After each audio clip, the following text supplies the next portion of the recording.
Section 41 gives to the Agricultural Income Tax Officer, the Assistant Commissioner, and the Appellate Tribunal for the purposes of Chapter 5 and to the Commissioner for the purposes of Section 37 the same powers as are vested in a court under the Code of Civil Procedure 1908 when trying a suit in respect of certain specified matters only, namely enforcing attendance of any person and examining him on oath or affirmation, compelling production of documents and issuing commissions for the examination of witnesses and the proceedings before those officers are to be deemed to be judicial proceedings within the meaning of sections 193 and 228 and for the purposes of section 196 of the penal code. Again, section 60 of the act permits a notice or requisition under the act to be served as if it were a summons issued by a court under the Code of Civil Procedure 1908 and specifies the person on whom such service may be effected. There is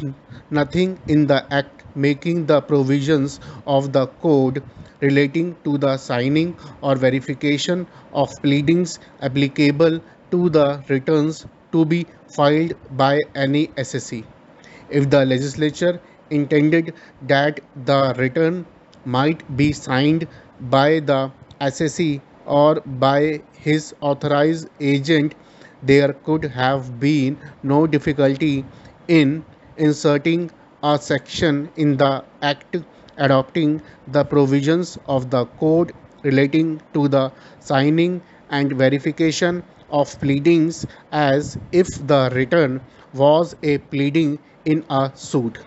Section 35 and 58 expressly permit an assessee to attend before the Assistant Commissioner and the Appellate Tribunal or any agricultural income tax authority in connection with any proceeding under the Act otherwise than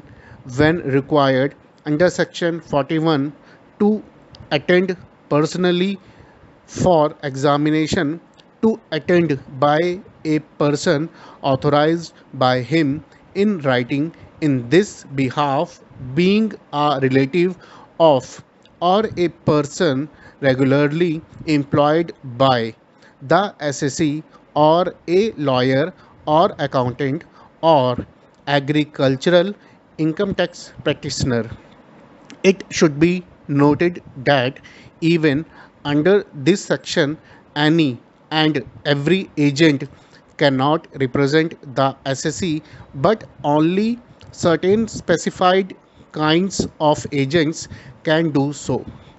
To summarize, the omission of a definition of the word sign as including a signature by an agent, the permission under section 25 for production of evidence by an agent and under sections 35 and 58 for attendance by an agent and the omission of any provision in the act applying the provisions of the Code of Civil Procedure relating to the signing and verification of pleadings to the signing and verification of the return while expressly adopting the provisions of that code relating to the attendance and examination of witnesses, production of documents, and issuing